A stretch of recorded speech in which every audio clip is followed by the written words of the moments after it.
ನಿನ್ನೆ ಪ್ರೀತಿಸುವೆ ಭಾಗ 28.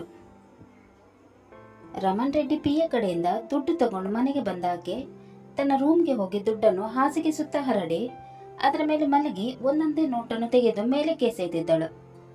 ಆ ನೋಟುಗಳು ಮತ್ತೆ ಅವಳು ಮೈ ಮೇಲೆ ಬಂದು ಬೀಳುತ್ತಿತ್ತು. ಕಂತೆ ಕಂತೆ ನೋಟು ಹಿಡಿದುಕೊಂಡು ಜೋರಾಗಿ ನಗತೊಡಗಿದಳು. ಈ ದುಡ್ಡಿನಿಂದಲೇ ಇವತ್ತು ನನ್ನ ಜೀವನದಲ್ಲಿ ಯಾವುದಕ್ಕೂ ಕೊರತೆ ಇಲ್ಲದಾಯಿತು. ಈ ದುಡ್ಡಿನ ರುಚಿ ಒಂಥರ ಡ್ರಗ್ ಇದ್ದಾಗೆ. ಒಂದ್ಸಲ ರುಚಿ ನೋಡಿದ್ರೆ ಮತ್ತೆ ಬಿಡೋ ಮಾತೇ ಇಲ್ಲ. ರಮಣ್ ರೆಡ್ಡಿ ಹತ್ರ ಕೆಲಸ ಮಾಡಿದ್ರೆ ನನಗೆ ಬೇಕಾದಷ್ಟು ದುಡ್ಡು ಸಿಗುತ್ತೆ. ರಾಘವನನ್ನಂತೂ ಉಳಿಸ್ಕೊಳ್ಳೋಕೆ ಆಗ್ಲಿಲ್ಲ. ಏನ್ ಮಾಡೋಣ, ಅವನ ದುಡ್ಡನ್ನು ಎಂಜಾಯ್ ಮಾಡೋದು ನನ್ನ ನಸೀಬಲ್ಲಿ ಬರ್ತಿಲ್ಲ ಅನ್ಸುತ್ತೆ. ಅದಕ್ಕೆ ನನ್ನ ನಸೀಬಲ್ಲಿ ನಾನೇ ಬರಿತಾ ಇದ್ದೀನಿ. ಅವನಿಲ್ಲ ಅಂದ್ರೆ ಏನಾಯ್ತು, ಅವನ ತಮ್ಮ ಅಜಯ್ ಹರಕೆ ಕುರಿ ಇದ್ದಾನಲ್ವಾ, ಅವನ ತಲೆ ಕೆಡಿಸಿದ್ರೆ ನನಗೆ ಕೈ ತುಂಬಾ ದುಡ್ಡು ಬರುತ್ತೆ. ಇವತ್ತೆಲ್ಲ ನಾಳೆ ಅವನು ನನ್ನ ಬಲೆಗೆ ಬಿದ್ದೇ ಬೀಳ್ತಾನೆ. ನನ್ನನ್ನೇ ಅವಮಾನಿಸಿದೆ ಅಲ್ವಾ ರಾಘವ್, ನೀನು ನೋಡ್ತಾ ಇರು, ನಿನ್ನ ತಮ್ಮನ ತಲೆ ಕೆಡಿಸಿ ನಿನ್ನ ವಿರುದ್ಧ ಹೇಗೆ ಎತ್ತು ಕಟ್ತೀನಂತ. ಈ ಛಾಯಾ ಅಂದರೆ ಏನು ಅಂದ್ಕೊಂಡಿದ್ಯಾ? ಛಾಯೆಗಳನ್ನು ತುಂಬ ಲೈಟಾಗಿ ತಗೊಂಡೆ ನೀನು. ಅದರ ಪರಿಣಾಮ ಒಳ್ಳೇದಿರಲ್ಲ, ನೋಡ್ತಾ ಇರು. ನಿನ್ನ ಕಣ್ಣ ಮುಂದೆ ನಿನ್ನ ತಮ್ಮನ ಜೀವನ ಹಾಳು ಮಾಡಿಬಿಡ್ತೀನಿ. ಅದೇನು ಕಿತ್ಕೊಳ್ಳೋಕ್ಕಾಗುತ್ತೆ ನಿನ್ನ ಕೈಯಲ್ಲಿ ನಾನು ನೋಡ್ತೀನಿ. ಅವನಾಗಲೇ ನನ್ನ ಪ್ರೀತಿಯಲ್ಲಿ ಬಿದ್ದಾಗಿದೆ. ಇನ್ನೇನಿದ್ರು ಅವನ ಜೊತೆ ಮದುವೆ ಆಗಿ ನಿನ್ನ ಮನೆಗೆ ಬಂದು ನಿನ್ನನ್ನು ಬರ್ಬಾದ್ ಮಾಡೋದೇ ನನ್ನ ಗುರಿ ಅಂತ ಅಂದುಕೊಂಡು ಮತ್ತೆ ಜೋರಾಗಿ ನಗುತ್ತಾ ಹಳೆ ದಿನಗಳನ್ನು ನೆನಪು ಮಾಡಿಕೊಳ್ಳತೊಡಗಿದಳು. 2 ವರ್ಷದ ಹಿಂದೆ ಛಾಯಾ ರಮಣ್ ರೆಡ್ಡಿಯನ್ನು ಭೇಟಿಯಾಗಲು ಜೈಲಿಗೆ ಹೋಗಿದ್ದಳು. ಅವಳನ್ನು ನೋಡಿದ ರೆಡ್ಡಿ ಕೋಪಗೊಂಡು, ನೀನ್ಯಾಕೆ ಬಂದಿದೆಯಾ ಇಲ್ಲಿ? ನನ್ನನ್ನು ಈ ಪರಿಸ್ಥಿತಿಯಲ್ಲಿ ನೋಡಿ ಅಣಕಿಸಲು ಬಂದಿದೆಯಾ? ಹಾಗೇನಾದ್ರೂ ಮಾಡಬೇಕು ಅಂತ ಅಂದುಕೊಂಡಿದ್ದರೆ ಸೀದಾ ಇಲ್ಲಿಂದ ವಾಪಸ್ ಹೋಗು, ಇಲ್ಲಾಂದ್ರೆ ಪರಿಣಾಮ ನೆಟ್ಟಾಗಿರಲ್ಲ. ಈ ರೆಡ್ಡಿ ಜೈಲಲ್ಲಿ ಇದ್ದುಕೊಂಡು ಏನು ಬೇಕಾದ್ರೂ ಮಾಡ್ತಾನೆ ಅಂತ ನೀನು ಗೊತ್ತಿರಲಿ. ನೀನು ಇಲ್ಲಿಂದ ಹೋದ್ರೆ ನಿನಗೂ ಒಳ್ಳೇದು, ನನಗೂ ಒಳ್ಳೇದು ಅಂತ ಹೇಳಿ ಇನ್ನೇನು ಅವನು ಅಲ್ಲಿಂದ ಹೋಗಬೇಕು. ಅಷ್ಟರಲ್ಲಿ ಅವಳು ಅವನನ್ನು ಕರೆದು, ರೆಡ್ಡಿ ಸರ್, ನನ್ನ ಮಾತು ಕೇಳಿ ಒಂದ್ಸಲ. ನಾನು ಹೇಳಿದ ಕೇಳಿ ಆದ್ಮೇಲೆ ನಿಮಗೆ ಹೇಗೆ ಅನ್ನಿಸುತ್ತೋ ಹಾಗೆ ಮಾಡಿ. ನಿಮಗೆ ನನ್ನ ಮಾತು ಇಷ್ಟ ಆಗಿಲ್ಲ ಅಂದರೆ ನಾನು ಇಲ್ಲಿಂದ ಹೊರಟು ಹೋಗ್ಬಿಡ್ತೀನಿ. ಒಂದ್ಸಲ ನನ್ನ ಮಾತು ಕೇಳಿ ರೆಡ್ಡಿ ಸರ್, ಪ್ಲೀಸ್. ಸರಿ, ಅದೇನು ಹೇಳಬೇಕಂತ ಅಂದ್ಕೊಂಡಿದ್ದೆ, ಬೇಗ ಹೇಳು, ನನ್ನ ಹತ್ರ ಜಾಸ್ತಿ ಟೈಮ್ ಇಲ್ಲ. ಸರ್, ಆ ರಾಘವನನ್ನು ಬರ್ಬಾದ್ ಮಾಡಲು ನನ್ನ ಹತ್ರ ಒಂದು ಪ್ಲ್ಯಾನ್ ಇದೆ. ಕೇಳಿದರೆ ನಿಮಗೂ ಕೂಡ ಖುಷಿ ಆಗ್ಬೋದು. ಖುಷಿ ವಿಷಯ ಹಾಗಿರಲಿ, ಮೊದಲು ವಿಷಯ ಏನು ಅಂತ ಹೇಳು. ಸರ್, ರಾಘವನ್ಗೆ ಒಬ್ಬ ತಮ್ಮ ಇದ್ದಾನೆ, ಅಜಯ್ ಅಂತ. ನಾವು ಅವನನ್ನು ನಮ್ಮ ದಾರಿಗೆ ತಂದರೆ ಹೇಗೆ?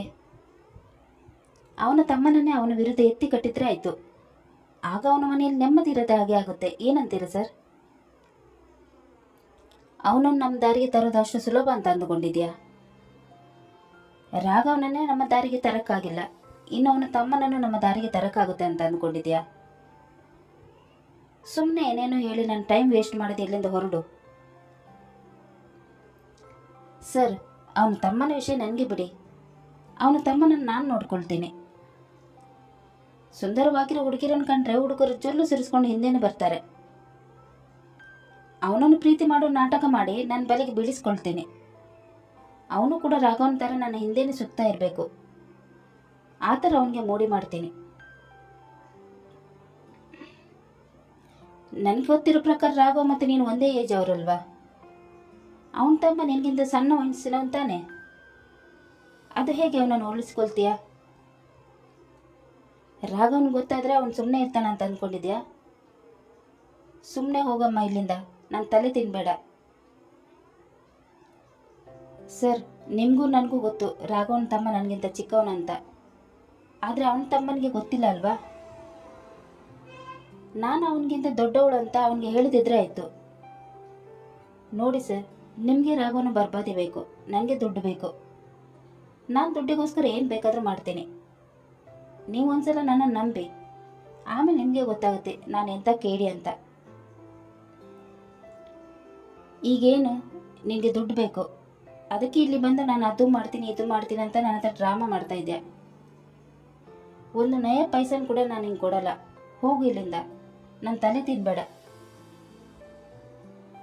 ಸರಿ ಸರ್, ಹಾಗಾದರೆ ನೀವು ಮೊದಲು ನನಗೆ ದುಡ್ಡು ಕೊಡಬೇಡಿ. ನಾನು ಸ್ವಲ್ಪ ಕೆಲಸ ಮುಗಿಸ್ಕೊಂಡು ಬರ್ತೀನಿ, ಆಮೇಲೆ ಬೇಕಾದ್ರೆ ದುಡ್ಡು ಕೊಡಿ. ನಿಮಗೆ ನನ್ನ ಮೇಲೆ ನಂಬಿಕೆ ಇಲ್ಲ ಅಂದರೆ ಯಾರನ್ನಾದರೂ ಒಬ್ಬರನ್ನ ನಾನು ಹಿಂದೆ ಬಿಟ್ಬಿಡಿ. ನಾನು ಏನು ಮಾಡ್ತೀನಿ ಅಂತ ಅವ್ರು ನಿಮಗೆ ಇನ್ಫಾರ್ಮೇಷನ್ ಕೊಡ್ತಾರೆ. ಆಗ್ಲಾದ್ರೂ ನಿಮಗೆ ನನ್ನ ಮೇಲೆ ನಂಬಿಕೆ ಬರ್ಬೋದು. ಸರಿ, ಅದೇನು ಮಾಡ್ತೀಯ ಮಾಡ್ಕೊಂಡು ಬಾ. ದುಡ್ಡಿನ ವಿಚಾರ ಆಮೇಲೆ ಮಾತನಾಡೋಣ. ಆದರೆ ಒಂದು ಮಾತು ನೆನಪಿನಲ್ಲಿ ಇಟ್ಕೋ, ನೀನು ಏನಾದರೂ ನನಗೆ ಮೋಸ ಮಾಡ್ತಾ ಇದೆಯಾ ಅಂತ ಗೊತ್ತಾದರೆ ಈ ರೆಡ್ಡಿ ಕೈಯಿಂದ ತಪ್ಪಿಸಿಕೊಳ್ಳೋದು ಅಷ್ಟು ಸುಲಭ ಅಂತ ಅಂದ್ಕೊಳ್ಬೇಡ. ರೆಡ್ಡಿಗೆ ಮೋಸ ಮಾಡಿದವರನ್ನು ರೆಡ್ಡಿ ಖಂಡಿತ ಸುಮ್ಮನೆ ಬಿಡಲ್ಲ. ಈಗ ನೀನು ಹೋಗ್ಬೋದು. ನಿನ್ನ ಕೆಲಸ ಮುಗಿಸ್ಕೊಂಡು ಬಾ, ಆಮೇಲೆ ಸಿಗೋಣ. ಆಯಿತು ಸರ್, ನಾನು ನನ್ನ ಕೆಲಸ ಮುಗಿಸಿದ ಮೇಲೆ ಬರ್ತೀನಿ ಅಂತ ಹೇಳಿ ಅಲ್ಲಿಂದ ಹೊರಟವಳು. ರೆಡ್ಡಿ ಅವಳಿಗೆ ಗೊತ್ತಾಗದಂತೆ ಅವಳ ಹಿಂದೆ ಒಬ್ಬ ಪತ್ತೆದಾರಿಯನ್ನು ಬಿಟ್ಟಿದ್ದನು. ಅವಳು ಅಜಯ್ ಆಫೀಸಿನಿಂದ ಬರುವುದನ್ನು ಕಾದುಕೊಂಡು ಅವನನ್ನು ತನ್ನ ಬಲೆಗೆ ಬೀಳಿಸಲು ಹೊಂಚು ಹಾಕುತ್ತಿದ್ದಳು. ಒಂದು ಸಾಯಂಕಾಲದ ಹೊತ್ತು ಅಜಯ್ ತನ್ನ ಕೆಲಸ ಮುಗಿಸಿಕೊಂಡು ಮನೆಗೆ ಬರುತ್ತಿದ್ದನು. ಅದಕ್ಕೋಸ್ಕರ ಕಾಯ್ತಿದ್ದ ಛಾಯಾ ಅವನ ಹಿಂದೆನೇ ಬರತೊಡಗಿದಳು. ಬೇಗನೆ ಬೇಕಂತಲೇ ಅವನಿಗೆ ಡಿಕ್ಕಿ ಹೊಡೆದು ಕೈಯಲ್ಲಿದ್ದ ಮೊಬೈಲ್ ಹಾಗೂ ಬ್ಯಾಗನ್ನು ಬೀಳಿಸಿದಳು. ಅಜಯ್ ತನ್ನಿಂದಲೇ ಅವಳು ಬಿದ್ದಳು ಅಂತ ಆತಂಕಗೊಂಡು ಬೇಗ ಬೇಗ ಅವಳ ಮೊಬೈಲ್ ಹಾಗೂ ಅವಳ ಬ್ಯಾಗನ್ನು ಎತ್ತಲು ಹೋದನು. ಆಗ ಬ್ಯಾಗಲ್ಲಿದ್ದ ವಸ್ತುಗಳೆಲ್ಲ ಕೆಳಗೆ ಬಿದ್ದಿತ್ತು.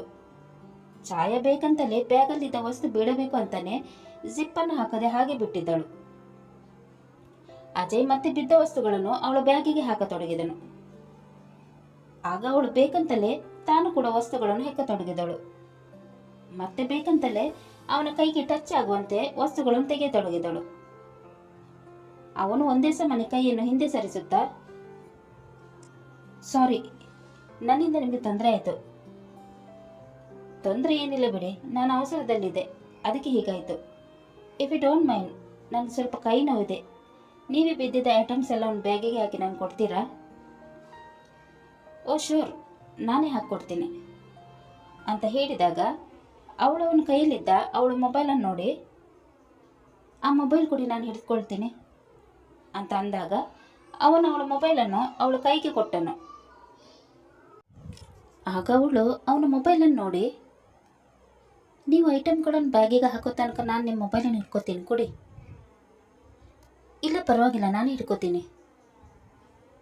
ಇವನಿಗೆ ಈ ಥರ ಹೇಳಿದರೆ ನನಗೆ ಇವನ ಮೊಬೈಲ್ ಸಿಗಲ್ಲ.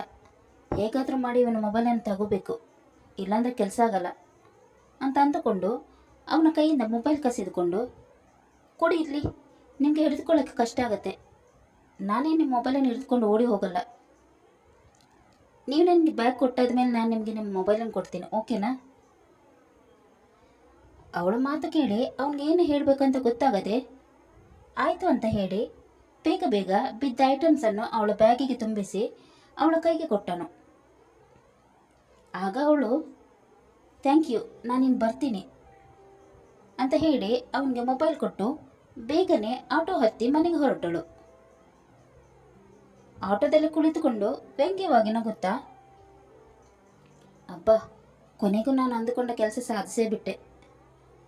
ನನ್ನ ಮೊಬೈಲ್ ಅವನ ಕೈಲಿದೆ, ಅವನ ಮೊಬೈಲ್ ನನ್ನ ಕೈಲಿದೆ.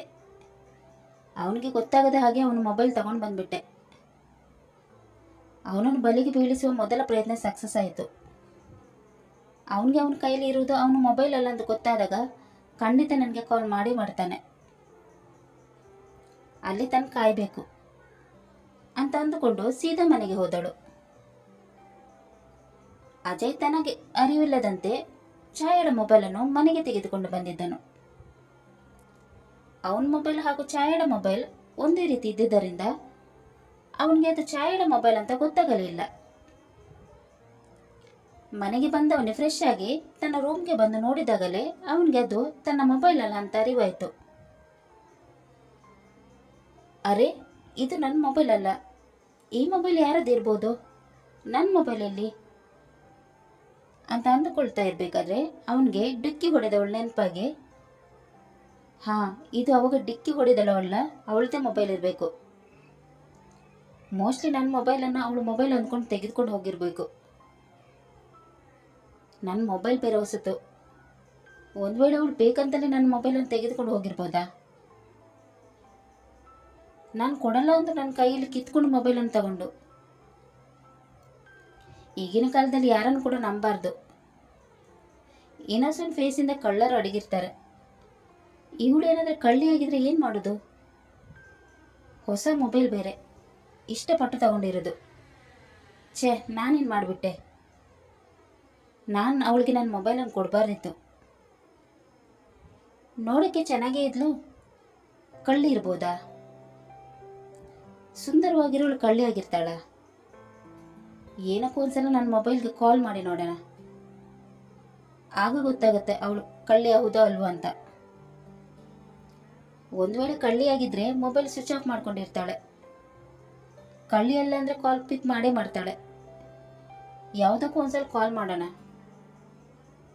ಅಂತ ಅಂದು ಅವನು ಅವಳ ಮೊಬೈಲ್ನಿಂದ ತನ್ನ ಮೊಬೈಲ್ಗೆ ಕಾಲ್ ಮಾಡತೊಡಗಿದನು.